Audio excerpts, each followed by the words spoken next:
Biden administration flooded our country with millions of illegal aliens unvetted from all over the globe. And the impact has been to reduce working class wages, to strain our social system, our education system, our healthcare system, and to culturally transform the United States.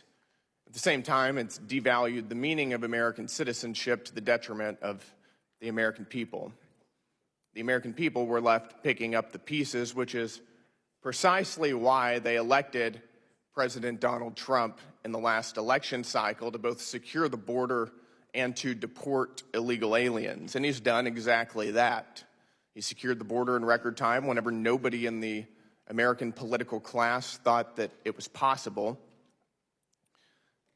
And he's begun the largest deportation campaign in American history.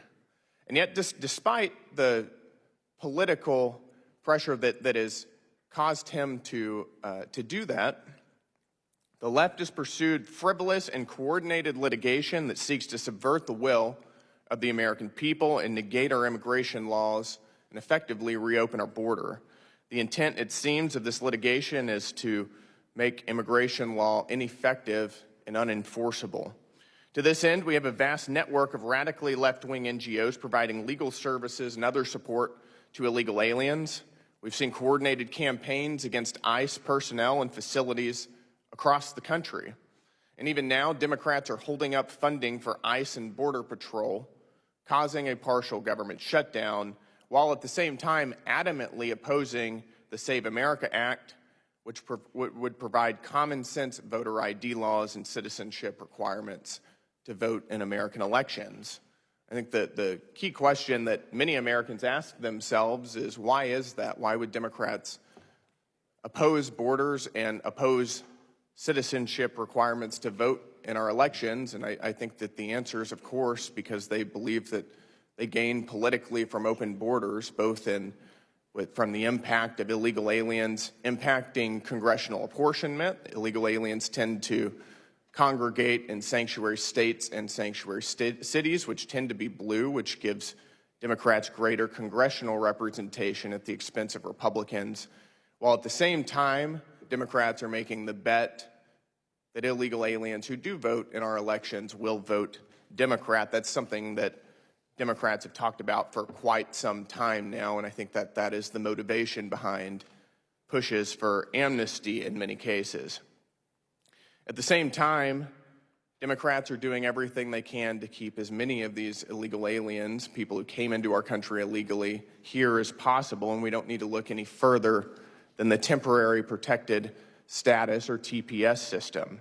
Temporary Protective Status, which was originally intended to be just that. It was intended to be temporary, a temporary reprieve from deportation due to specific circumstances.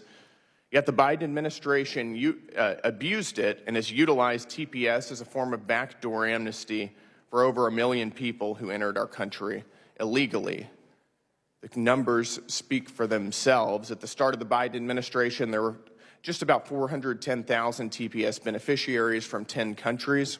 In 4 years, that number increased by over 1 million to 1.4 million thanks to new TPS designations and redesignations for multiple countries. That includes Burma in 2021, Ukraine in 2022, Afghanistan in 2022, Cameroon in 2022, Ethiopia in 2022, Venezuela in 2021 and 2023, Haiti in 2024, and Lebanon in 2024. About half of all current TPS beneficiaries weren't even residing in the United States until after Joe Biden took office. In other words, TPS was a vehicle for providing backdoor amnesty for the very people that the American people saw pouring into our border for 4 years and voted President Trump into office to deport. Moreover, the vast majority of the people covered under TPS did enter the U.S. illegally, and I think that's really important. That includes an estimated 95% of all Venezuelan TPS holders and 91% of all estimated Haitian TPS holders. This and many others are precisely the abuses of our immigration system that Republicans were elected to stop, and it's going to be the focus of our hearing today. If you want to understand why immigration remains one of the most fiercely debated issues in American politics, this hearing offers a clear example of why. Representative Brandon Gill didn't arrive to ask routine questions or make a carefully worded statement. He came prepared to argue that the immigration crisis dominating headlines across the country was not the result of chance, but the consequence of deliberate political decisions. From the very beginning, Gill made it clear who he believed was responsible. He argued that the Biden administration's immigration policies allowed millions of migrants to enter the country and that those decisions placed growing pressure on schools, hospitals, social services, and working-class communities. In Gill's view, those policies also weakened the value of American citizenship and fundamentally changed the nation's approach to border security. But that was only the beginning of his argument. Gill claimed the public had already delivered its verdict at the ballot box. According to him, immigration became one of the defining issues of the last presidential election, and voters chose Donald Trump because they wanted a president who would restore border enforcement and begin removing people who were in the country unlawfully. He then pointed to what he described as the Trump administration's early actions on immigration, arguing that the border had been secured far more quickly than many political observers expected. Gill also praised the administration's deportation efforts, presenting them as evidence that campaign promises were being put into action. But his sharpest criticism wasn't reserved for border policy alone. Gill argued that legal challenges filed against the administration's immigration agenda were designed to slow or block enforcement efforts. He also criticized advocacy organizations that provide legal assistance to migrants, claiming they had become part of a broader effort to undermine immigration law. Then the hearing took another turn.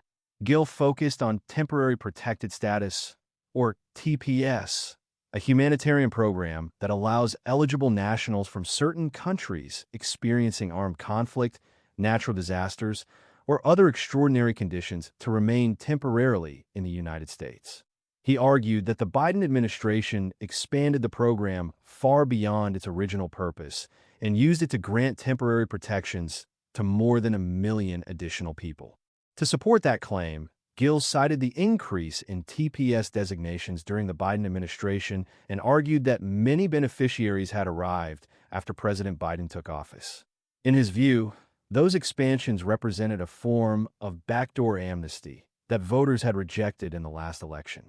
Whether viewers agree with Gill's conclusions or not, one thing became clear as his opening statement continued. He wasn't simply criticizing immigration policy.